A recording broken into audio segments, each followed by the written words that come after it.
Mais on l'a vu lors des conférences, au-delà des exemples qu'ont donnés les membres qui participaient et qui témoignaient, les enjeux forts de demain pour réindustrialiser, on arrive à les classer en deux axes. Un axe sur les terrains pour construire nos usines, nos hangars, nos bâtiments qui vont servir à l'industrie.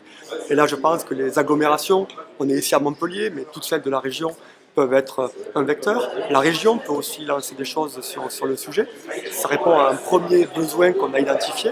L'autre besoin, c'est la formation, donner le goût aux jeunes et aux moins jeunes qui n'ont pas d'emploi de revenir au travail et d'aller vers des travaux plutôt industriels, des missions qui seraient à remplir dans nos usines, dans nos hangars.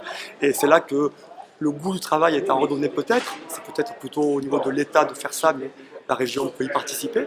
Et également former les personnes, faire le pont entre les compétences déjà acquises et celles nécessaires pour travailler dans l'industrie, pour que les chefs d'entreprise, entrepreneurs qui vont relancer des démarches industrielles trouvent après des personnes pour venir produire et répondre à leurs besoins d'emploi. Notre secteur d'activité, que ce soit pour Indatech ou pour Mondalis, c'est essentiellement l'industrie 4.0 et puis spécifiquement l'industrie pharmaceutique et biotechnologique, et donc avec des enjeux colossaux sur ces marchés en termes de souveraineté nationale d'un point de vue santé. Donc de réindustrialiser tout ce secteur-là, mais que ce soit d'un point de vue R&D, mais aussi capacité de production dans tout ce qui est biotechnologie et donc médicaments de demain, les médicaments de thérapie innovante. Donc on a une partie aussi bien R&D, vraiment monter en puissance sur ces candidats médicaments, monter en puissance sur la bioproduction, améliorer les rendements, améliorer la productivité pour rendre ces médicaments accessibles à tout un chacun. Et puis industrialiser, avoir des sites de production plus importants, que ce soit dans l'industrie pharmaceutique ou biotechnologique, et spécifiquement biotechnologique pour les thérapies de demain. Donc on manque cruellement de tout ça en France. On a perdu notre place de leader européen et donc on voudrait la regagner avec ce plan de France Relance, de grands défis de bioproduction. Et donc en Occitanie, c'est tout à fait la même chose par rapport à, on va dire, l'ensemble de la France, aider cette R&D et aider l'industrialisation dans tous ces process.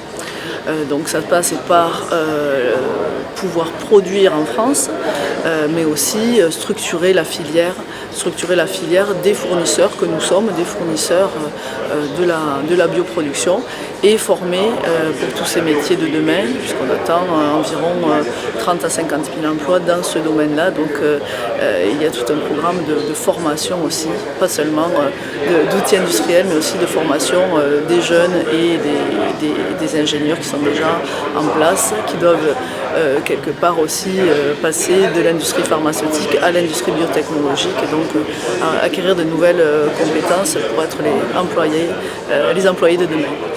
La réindustrialisation est aujourd'hui un enjeu sur quasiment 30 ans aujourd'hui. On a fait avec le Covid le bilan.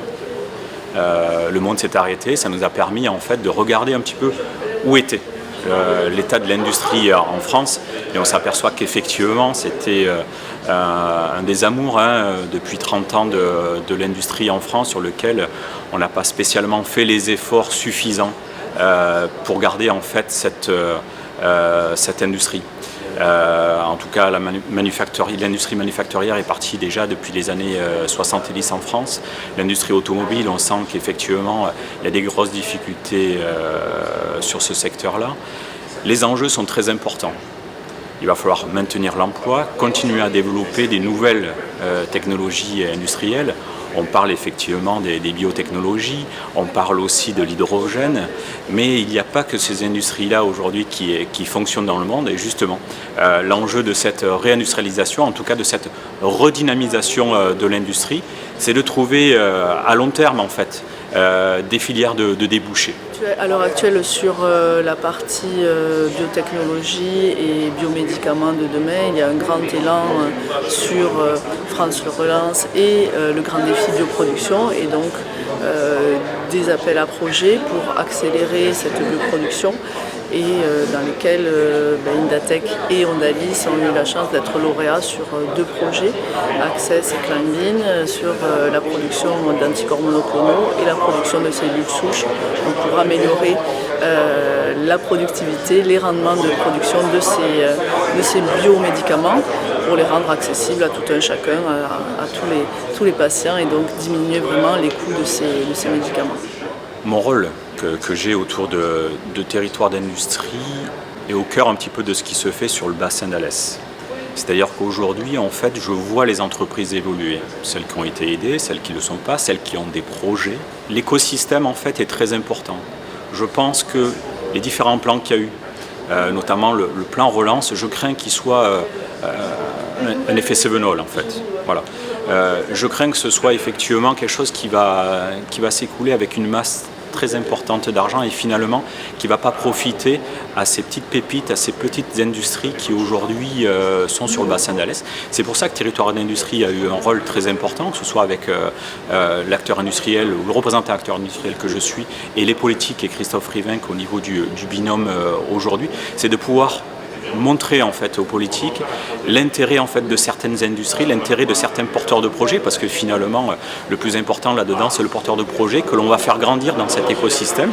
Leader Alès est aussi un rôle très important pour aider le porteur de projet à le faire grandir, que ce soit sur des accélérateurs, mais que ce soit aussi autour de ses collaborateurs, autour de la formation.